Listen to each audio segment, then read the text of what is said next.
All right, we're keeping this show moving. Our next comedian coming to the stage is from Brooklyn, New York. Everyone, show some love right now to John Fox, everybody. John Fox.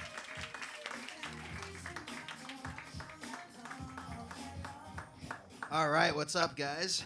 I'll let you guys know a little bit about me. I'm actually half Puerto Rican.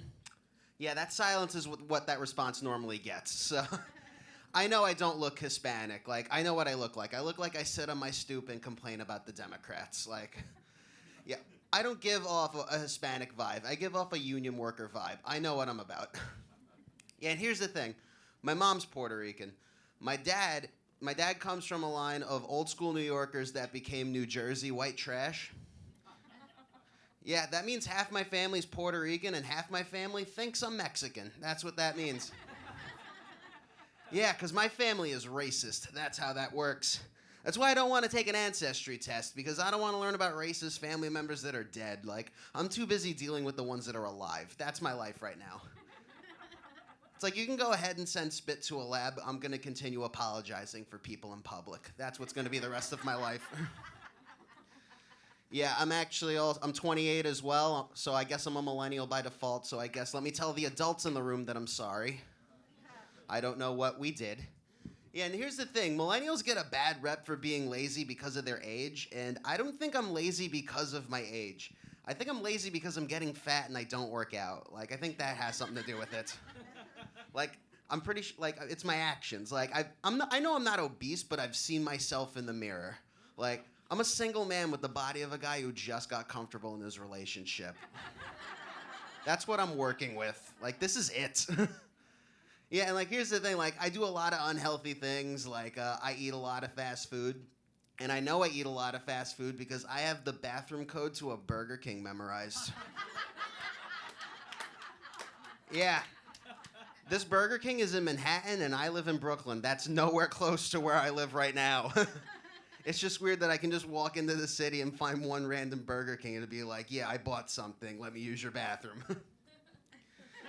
Yeah, so I do have a day job back in New York. I actually work for my dad during the day. Yeah, and when you work for your dad, you're either one of two things. You're either trying to get into the family business, or you're not smart enough for another job.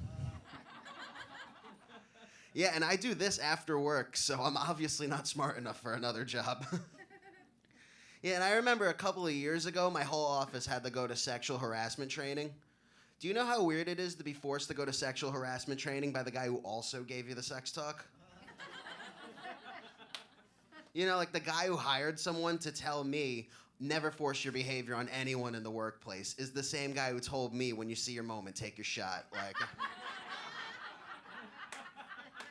Like, what am I supposed to do with that, Dad? Is everything you told me growing up a lie? It's like I've learned nothing in high school, apparently. It's like the guy who hired someone to tell me that everyone in the workplace deserves to be treated as equals is the same guy who told me, hey, it doesn't matter what color they are, they're all pink on the inside. Yeah.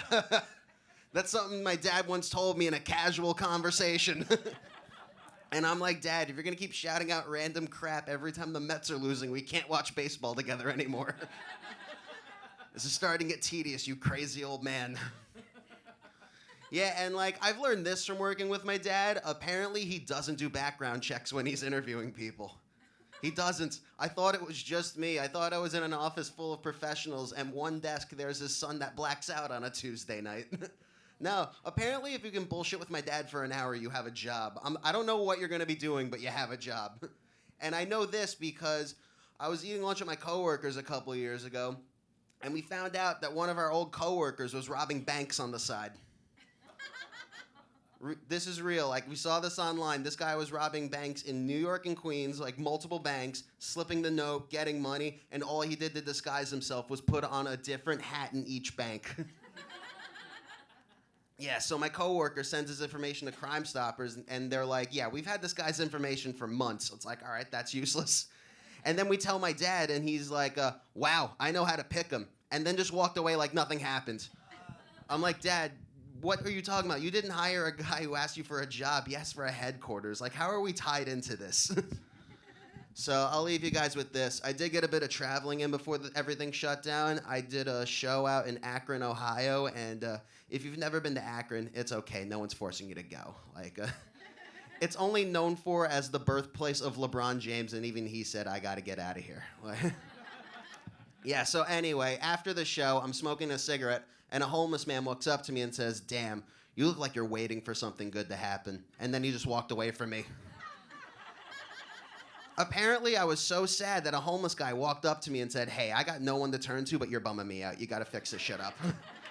That's it for me, guys. Thank you very much.